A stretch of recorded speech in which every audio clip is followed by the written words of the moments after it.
All right, now Doug Berman, who had been the campaign manager and became the state treasurer, Correct. Is credited or blamed, depending upon how you look at it, with having made the essential determination, the political determination, that Jim Florio should spend his political capital at the very outset of his administration. That if he was going to have to raise taxes, and if he was going to have to respond to the school funding issue, that he should do it and do it forcefully.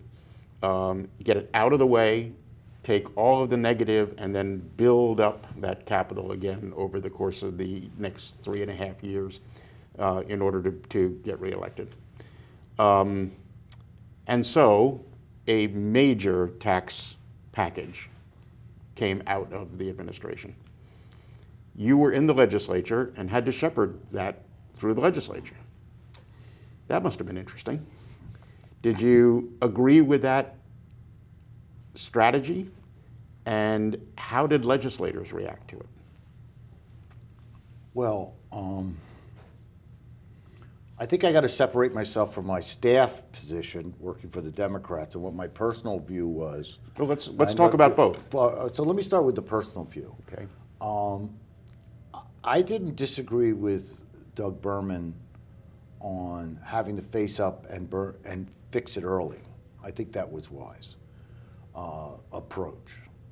I think the problem that some of us had was the rush to get it done. And I cut my teeth on the first year as an active player in state government, as I've mentioned before, the Kane first year, where he had a budget crisis. We passed a budget on June 30th that frankly wasn't worth the paper it was written on. We knew it was going to fall apart by October and November, but we needed a mechanism to keep the debate going. And my personal belief was that in order to raise taxes, cut spending, do whatever you needed to get through this, change the school aid for it, whatever the solution was, you had to give both the politicians and the public space and time. I'm afraid I come from the Rahm Emanuel School of Politics that no crisis should go unused. And in this particular case, you had to take the crisis, in my view, and deepen it. That is, you had to do real difficult things. And I often thought that Governor Florio coming in was in a unique position to do that because he hadn't sat in the chairs of the legislature. He wasn't a creature of the state government. So therefore, he could come in and go, oh my God, look what I found. Well, that's basically what he did. Right, but he also proposed a solution. And sometimes I'm a great believer in, there's nothing like occasional fiscal crisis with what I call budget blood running down the street on West State Street in front of the Capitol, with all the constituencies and all the politicians and everybody starting to say, oh my God, the sky is falling. We're going to need a solution. And I think that's what happened in the Kane.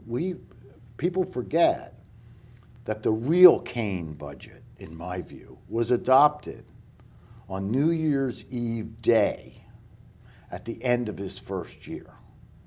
That's when we passed the income tax, and remember, he held his nose and signed it. Right. But he also held his nose and signed it on New Year's Eve. Politically worked for Tom Kane wonderfully. But that's when we settled it. But there was now almost 12 months of political and public debate about what to do about the state spending and taxes. And I think it helped educate everybody that we don't like it, but we understand you got to do it. In the case of, I think, with Florio, he had a lot of the right solutions. He had a lot of the right plans and reforms. Some reforms I think that, today's legislators wish they had adopted with him. Because he was way ahead of his time on some of them. But the thing was, it was how it was done as opposed to what was done. I think it hurt him that way. Yet the legislature went along and did those things fairly quickly. It wasn't that easy on the inside. No, I'm sure it wasn't. John Lynch was the Senate president at the time, and you were working for him. Yep. And we've interviewed him as part of this series. Brilliant and he's talked about the need to stand for something and the need to do it. And he felt, although there were cases where he really had to, he didn't use the expression strong arm, but I'll use it, you know, really work hard to convince some of the members of his delegation, his body, that they needed to go along with this for a variety of reasons. But eventually it had to be done. Yes. And you felt, did you feel the same way? Eventually, as a staffer now. As a staffer, I worked for the Senate President. When I first went to work for the Speaker, the guy who hired me, Bob Smart, took me into the Speaker's office and said, "There's the Speaker's chair. No matter who sits in it, that's who we're loyal to." And that happened to be Christopher Jackman at the time. So when John and the leadership made a decision that we were going to go, we did. But they made it after really, I think, almost stopping it in the Senate. It came very close to being stopped in the Senate. And John Lynch was a brilliant legislative leader. He was a brilliant policy guy. He really understood state policy and how to work it, and the combination of politics and policy.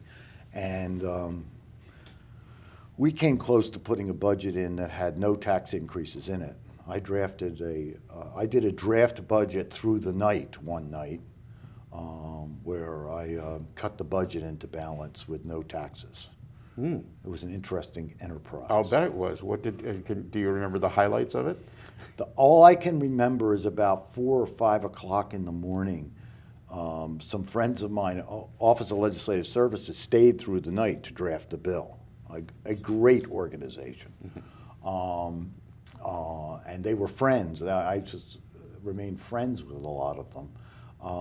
At one point, we got so close, and all they would chant is "go, go, go," and I had to come up with some other way to cut this or make this line up. We never did it, and we ended up passing the tax package. The rest is history.